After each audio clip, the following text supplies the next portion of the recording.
আরেক ব্যক্তি প্রশ্ন করেছেন, হুজুর আমি জানাজার নামাজের জন্য দৌড় দেওয়া আরম্ভ করেছি, কিন্তু আমি এসে ঠিকই জানাজার নামাজ আমি পুরোপুরি 4 তাকবীর পাই নাই, আমি তখন কি করব? আসলে খুব সুন্দর প্রশ্ন করেছেন। আপনি যখন দৌড়ায় আসলেন, আসার পরে আপনাকে যখন আসলেন তখন আপনি নিয়ত করতে পারবেন না। যখন এসেছেন তখন একটু অপেক্ষা করবেন। ইমাম সাহেব 4 তাকবীরের সহিত জানাজার নামাজ আদায় করতেছে। শেষে যখন তাকবীরটা বলবে, আপনি তখন আল্লাহু আকবার বলে তাকবীরে তাহরিমা করবেন।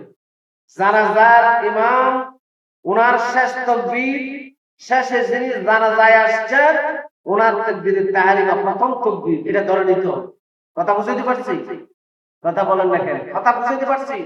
তার মানে ইমাম সাহেব যখন 4 তাকবীরের শেষের তাকবীর বলবে, তখন যিনি শেষে আসছেন উনি শেষ তাকবীরে নিয়ত করবেন আল্লাহু আকবার। ওনার জন্য এটা তাকবীরে তাহরিমা এবং প্রথম তাকবীর।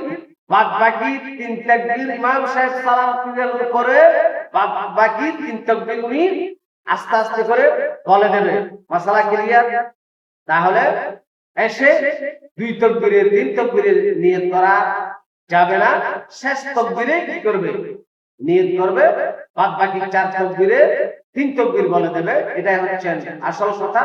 আর অনেকে দেখা যায় সে আসলো, দেখা গেল প্রথম তাকবীর দ্বিতীয় তাকবীর বলে ফেললো ইমাম সাহেব, জানাজার নামাজ প্রায় অর্ধেক চলে গেছে, সে মনে করতেছে আর জানাজার নামাজটা আমি পাই নাই, আর পড়ে লাভ কি, সে না পড়ে চলে যায়। না, আপনি শেষ তাকবীরের সময় আপনি ইক্তেদা করবেন এবং ওই তাকবীর ইমামের সাথে সালাম ফিরিয়ে ফেলবেন এবং সাথে সাথে বাকি 3 তাকবীর বলে দেবেন, কারণ এই 4 তাকবীর বলাটাই জানাজার নামাজে ফরজ।